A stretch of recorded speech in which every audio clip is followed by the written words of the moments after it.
जब भी आप किसी चैनल सेल्स वाली कंपनी, एफएमसीजी कंपनी या डिस्ट्रीब्यूटर या डीलर वाली कंपनी में इंटरव्यू के लिए जाते हैं और पहली बार जा रहे हैं, तो ये सारे क्वेश्चन आपको पहले से ही तैयार कर लेने चाहिए।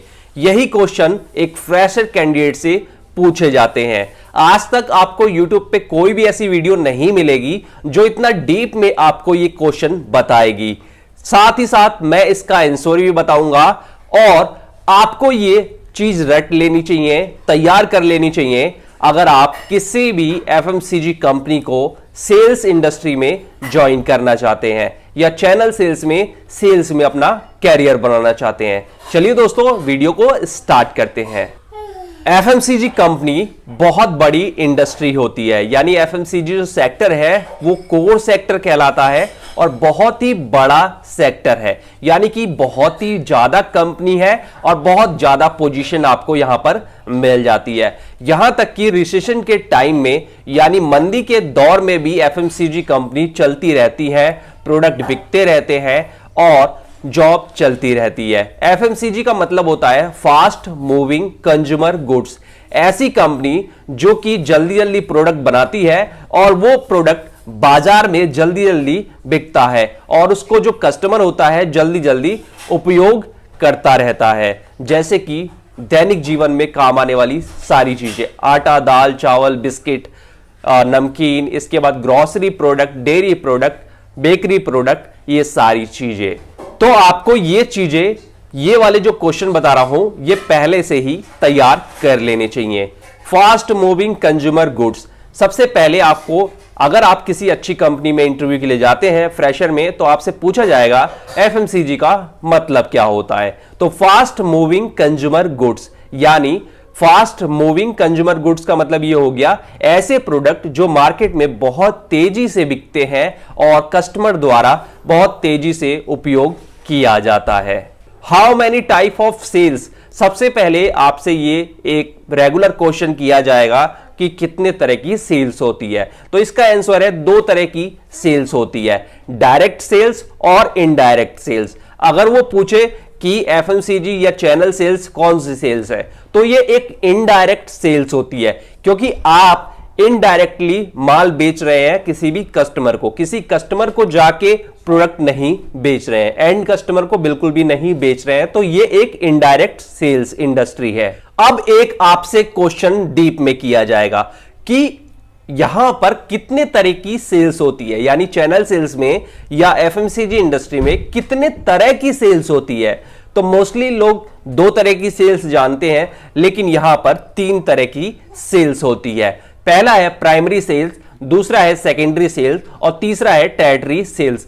पहले में कंपनी डिस्ट्रीब्यूटर को बिलिंग करती है, दूसरे में डिस्ट्रीब्यूटर रिटेलर को बिलिंग करता है और तीसरी सेल्स में रिटेलर कस्टमर को बिलिंग करता है।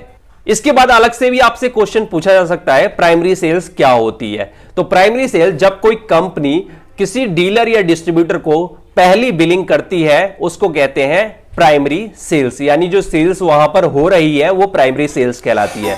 दूसरा क्वेश्चन इसके बाद ही पूछा जा सकता है कि सेकेंडरी सेल्स क्या होती है। जब कोई डीलर किसी रिटेलर्स को बिलिंग करता है, तो वहां पर जो सेल्स डन होती है, जो इनवॉइस होती है, उसको कहा जाता है सेकेंडरी सेल्स। आपसे यह भी पूछा जा सकता है कि एफएमसीजी कंपनी क्या होती है, एफएमसीजी कंपनी के कुछ उदाहरण बताओ। तो आप बता सकते हैं Hindustan Lever, Pepsi, Coca Cola, इसके अलावा पतंजलि, पार्ले जी, ब्रिटानिया, बहुत सारी कंपनी आप उन्हें गिना सकते हैं। एक क्वेश्चन आपसे और पूछा जा सकता है, व्हाट इज डिस्ट्रीब्यूटर, डीलर और चैनल पार्टनर। डिस्ट्रीब्यूटर क्या होते हैं?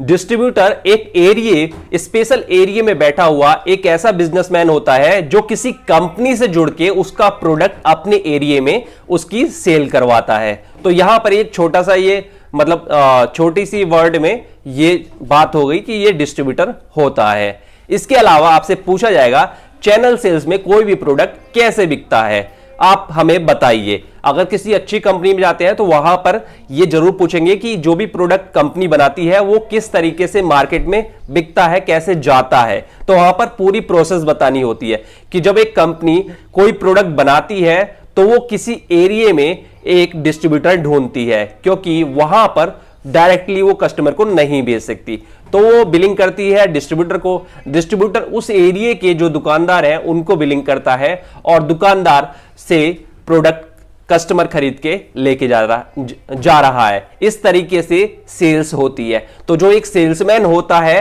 वो कंपनी और डीलर, डिस्ट्रीब्यूटर और रिटेलर्स के बीच में एक बॉन्ड बन के काम करता है और सेल को बढ़ाता है। जब भी आप इस इंडस्ट्री को ज्वाइन करना चाहें तो आपको मैथ के कुछ चीजें इंपॉर्टेंट होती है यहां पर, जैसे कि परसेंटेज के सवाल निकालना, परसेंटेज कैसे निकाली जाती है, क्योंकि यहां पर जो भी चीजें होता है वो परसेंटेज में होती है, यानी मार्जिन या स्कीम जो भी होती है। तो यहां पर मैथ के थोड़े से क्वेश्चन आपको आने चाहिए, क्योंकि इंटरव्यू में आपसे ये पूछा जा सकता है और 100% पूछा ही जाता है।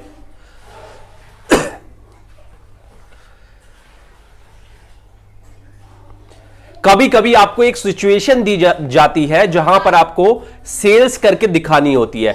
मान लीजिए वो कह देता है कि बाहर एक पान की शॉप है और वहां पर ये जो पान मसाला है इसको आपको बेचना है, तो आप हमें बेच के दिखाइए। मान लीजिए मैं पान शॉप हूं और आप अपना पान जो पान मसाला है उसको बेचने आए, तो आप मुझे कैसे बेचेंगे? वो ये देखना चाहता है कि आप किस तरीके से बात करते हैं उस पान वाले से, तो वहां पर आपको डेमो देना होता है। तो यहां पर आपको एक सेल्स डेमो देना होता है और आप इसकी प्रैक्टिस जो है शीशे के सामने बैठकर घर पर कर लीजिए। एक छोटी सी स्क्रिप्ट बना लीजिए कि जब भी आप किसी को सेल्स करने जाएंगे तो किस तरीके से करेंगे। जैसे कि एक छोटा सा उदाहरण मैं दे देता हूं कि नमस्कार सर, मैं इस कंपनी से आया हूं, मेरा नाम ये है और मेरा ये प्रोडक्ट है, इस पे इतना अच्छा मार्जिन है, ये चीजें हैं। इस तरीके से आप एक छोटी सी स्क्रिप्ट बना लीजिए अच्छी सी, यूट्यूब पे काफी सारी वीडियो हैं वहां से देखकर, और उसको शीशे के सामने बैठ के प्रैक्टिस कीजिए इंटरव्यू में जाने से पहले। अगर आप इस लाइन में आना ही चाहते हैं तो आपको ये सारी चीजें जरूर करनी चाहिए। अब इससे अच्छा एक क्वेश्चन और पूछ लिया जाता है, थोड़ा सा एडवांस लेवल का है, ये एक्सपीरियंस लोगों से भी पूछा जाता है और फ्रेशर से थोड़ा कम पूछा जाता है, लेकिन एक्सपीरियंस से ज्यादा पूछा जाता है कि एसएस डिस्ट्रीब्यूटर और रिटेलर का मार्जिन कितना होता है। तो यहां पर एक बहुत ही सिंपल सा रटा रटाया क्वेश्चन है इसका कि एसएस का जो मार्जिन होता है 4% होता है, डिस्ट्रीब्यूटर का जो होता है 8% होता है और जो रिटेलर्स का होता है 11 से 12% होता है। इसके अलावा इसमें जब स्कीमें जुड़ जाती हैं, कुछ फ्री प्रोडक्ट जुड़ जाते हैं, तो ये स्कीमें और भी ज्यादा यानी मार्जिन और भी ज्यादा हो जाते हैं। लेकिन इंडिया में जो यूनिवर्सल चलता है वो यही चलता है, एसएस 4%, डिस्ट्रीब्यूटर 8% और रिटेलर जो है 11 से 12%। डिफरेंट कंपनी का अलग हो सकता है, लेकिन मोस्टली सभी कंपनियों का ये होता है। और इंटरव्यू में अगर आप ये बोलेंगे तो आपके सिलेक्शन के चांसेस पक्के रहेंगे, क्योंकि उनको पता चल जाएगा कि आपको इस इंडस्ट्री के बारे में पहले से ही बहुत सारी नॉलेज है और आपने काफी रिसर्च की है। अब आ जाते हैं कि हम जिस दिन इंटरव्यू के लिए जाएं तो वहां पर क्या क्या करना है। सबसे पहले आपके पास एक रिज्यूमे होना चाहिए। रिज्यूमे चाहे आप छोटे आदमी के पास इंटरव्यू देने जा रहे हो, चाहे छोटी कंपनी के पास इंटरव्यू देने जा रहे हो, चाहे बड़ी कंपनी के पास देने जा रहे हो, रिज्यूमे लेके चलना एक प्रोफेशनल की निशानी होती है। दूसरी चीज ये है कि आपका ड्रेसिंग स्टाइल काफी अच्छा होना चाहिए, प्रोफेशनल होना चाहिए, फॉर्मल पहन के जाएं और प्रोफेशनल दिखें। आपका जो कम्युनिकेशन है वो लोकल लैंग्वेज में नहीं होना चाहिए, यूनिवर्सल लैंग्वेज में होना चाहिए। यानी कि प्रॉपर अगर हिंदी बोल रहे हैं तो प्रॉपर हिंदी बोले, इंग्लिश बोल रहे हैं तो प्रॉपर इंग्लिश बोले। ऐसा ना हो कि आपकी जो देसी लैंग्वेज है उसका भी टच उसमें आ रहा है, सामने वाला भले देसी में बात कर रहा है या किसी भी लैंग्वेज में बात कर रहा है, आपको वही लैंग्वेज वहां पर रखनी है जिस लैंग्वेज में वहां पर सारे लोग इंटरव्यू देने आते हैं, जैसे कि हिंदी या इंग्लिश। ऐसा नहीं है कि आपकी भाषा के कोई लोग वहां पर मिल गए हैं और आप धीरे से ट्रैक उतर के अपनी लोकल लैंग्वेज में आ जाते हैं, ये एक अच्छी निशानी नहीं होती। पॉजिटिव एटीट्यूड, वहां पर कई बार एचआर जो है आपको पैम्पर करने की कोशिश करता है, आपको गुस्सा दिलाने की कोशिश करता है, बार बार वही चीजें पूछेगा या खोद खोद के उन चीजों को पूछेगा जिससे आपको गुस्सा आएगा। लेकिन वहां पर आपको पॉजिटिव रहना है और मार्केट में भी पॉजिटिव रहना है। जब आपका वहां पर इंटरव्यू फाइनल हो जाए, सिलेक्शन हो जाए, तो बाजार में भी आपको पॉजिटिव एटीट्यूड के साथ ही रहना है, क्योंकि गुस्सा दिलाने वाले बहुत ज्यादा मिलेंगे आपको इस इंडस्ट्री में। तो आपको हमेशा पॉजिटिव बन के रहना है, क्योंकि जो यहां पॉजिटिव बन के रहता है उसका ही काम लंबे समय तक चलता रहता है। सबसे ऊपर मैंने लिखा हुआ है hide your highest education depends on many things.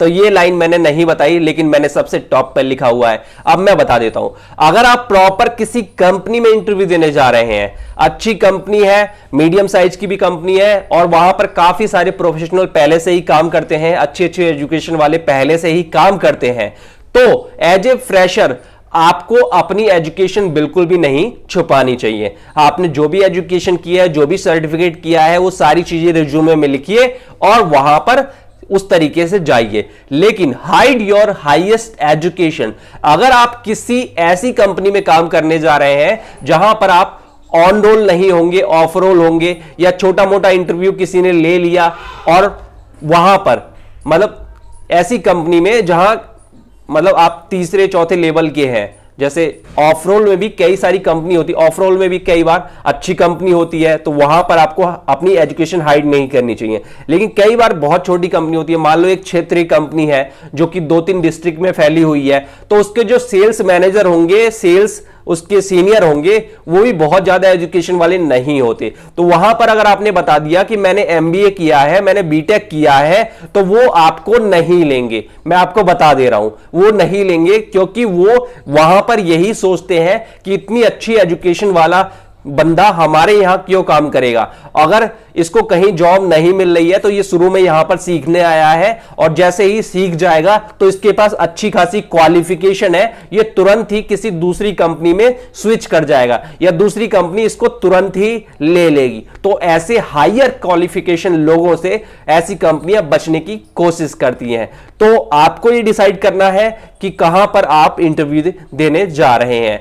इसका बहुत बड़ा फायदा मिलेगा। अगर आप हर जगह अपनी एजुकेशन को दिखाएंगे तो आपका जो सिलेक्शन है वो उसके चांसेस बहुत कम हो जाते हैं। कई लोग हायर एजुकेशन से देख के चिढ़ते हैं। मान लीजिए कि किसी छोटी कंपनी में जा रहे हैं और वहां जो इंटरव्यू लेने वाला है उसने हायर एजुकेशन नहीं की है, तो उसको डर रहता है कि अगर छोटी कंपनी है, 4-5 लोग सेल्स में हैं, तो अगर आपको हायर क्वालिफिकेशन वाले को ले रहे हैं तो एक तो आप जल्दी से सीख जाएंगे, और फिर आपकी एजुकेशन अगर ऊपर वालों को भी पता चल गई तो कहीं आपको सीनियर ना बना दिया जाए या आप उससे ऊपर ना पहुंच जाए। ऐसी बहुत सारी भावना रहती है, तो मैं यहां पर आपको बता रहा हूं, ये कोई चीज नहीं बताता। अगर ये वीडियो अच्छी लगी है तो लाइक करिए, शेयर करिए और चैनल को जरूर सब्सक्राइब करें।